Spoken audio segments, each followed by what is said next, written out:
of his birthday, which is this coming Monday. Chriselda is standing by with Gauteng Premier David Makhura. Chris, it's over to you. Well, a very good morning to you once again, Palisa. Of course, still coming to you live from Lawrenceville here in Johannesburg. Of course, you know that all great initiative of the Bikers for Mandela, they trek to several parts around the country and across the borders as well. This year, under the theme gender-based violence, where they will be going around and essentially refurbishing some of these facilities that house some of the victims of gender-based violence. I'm standing here at Bethany House in Lawrenceville, one of the houses that will be one of the beneficiaries, where they'll plant a vegetable garden, as well as provide some facilities really to beef up, the appearance of this particular halfway house. This halfway house would house anything between 30 to 50 such victims, and we know it's quite a scourge in South Africa. The SABC Foundation, of course, is also one of the partners in this event. So they've identified 4 sites where they'll be doing this, including some in some of the areas here in Johannesburg, in Maputo as well as Nelspruit and Barberton. So this is the very first stop where they will don their helmets and, of course, go through and create awareness against the scourge. One of those supporting this great initiative, of course, is the first citizen of Gauteng, David Makhura, who's here with us this morning. Premier, thank you very much for your time this morning, bright and early. Of course, we're also looking forward to that very important day on the calendar, the 18th of July, to really emulate some of the good things that the late Tata Nelson Mandela did. Why is it so important for us, to once again put the spotlight on gender-based violence? It's still quite a scourge, despite the legislation that has been put in place to try and deal with instances such as this. Good morning, Chriselda.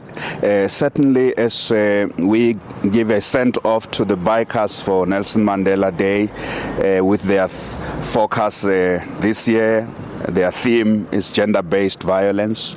We are here to support the initiative that helps to highlight that this is still a very serious social pathology.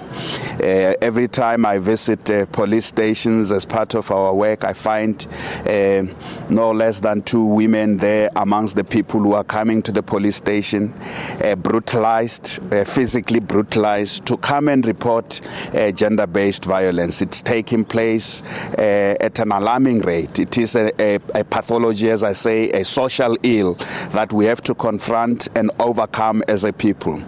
Obviously, the International Nelson Mandela Day is that moment in our country, in Africa, in the world, that everybody is called to action, because the life of Nelson Mandela was about taking action to do something that will help ease the pain, the suffering of another human being, to confront injustice, to show that each one of us has a responsibility to make this world, to leave this world a much better place than we found it. So this work about focusing on gender-based violence is very, very important in our province.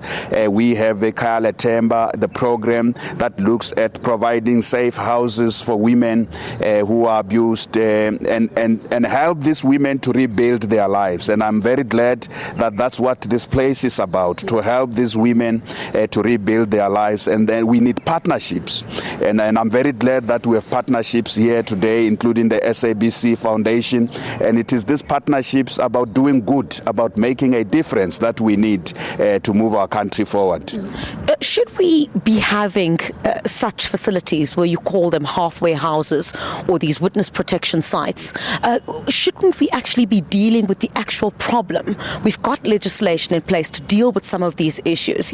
If we deal with the crux of the problem, I guess we wouldn't have women and children coming into these facilities, or at least government spending so much money on trying to house victims of the scourge. Yes, in the long term, that's what we have to do, to confront this as a matter that is really, really eroding the social fabric of our society. And I'm saying in the long term. But But in the meantime, you have women, you have children in households where they are subjected to terrible violence every day. The police take action. The police alone would not be able to sort out this. The perpetrators are arrested, and then they get released. They go back to this family. So in a sense, it's a catch-22 situation. We have to do something to help those who are subjected to this terrible scourge every day, and at the same time address the underlying factors in every part of our society. So we've got to do both.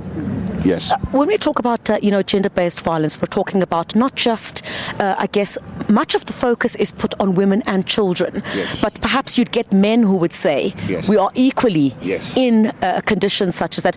Are we looking at perhaps while women and children bear the brunt of the scourge, perhaps men who are also out there who would say, look, I'm also a victim of gender-based violence? Well, there is no doubt that there will be men who are affected, but I think we shouldn't try and say it affects men and women and children equally. And particularly because it's gender-based violence, it is precisely what it is. Women will be more affected, but it affects both genders, and that's why we have to get men in this as well, to call on men to take action, to call on men to stand up and say that it can't be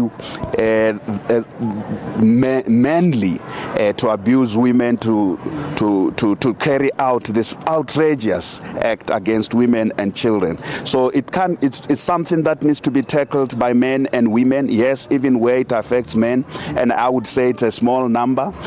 We should still act against it because it undermines and erodes the completeness of our humanity. All right, Premier, thank you very much for your time. I understand that we're rushing to the news on Morning Live, but certainly about more than 50 of these bikers for Mandela, of course, will trek on that 5-day journey between Johannesburg and Maputo, certainly raising awareness, against gender-based violence. And certainly it's something that contributes towards the 67 minutes, the global initiative, of course, and raises questions about what you will be doing as South Africans, of course, to contribute towards that 67 minutes. It's back to you in studio for now.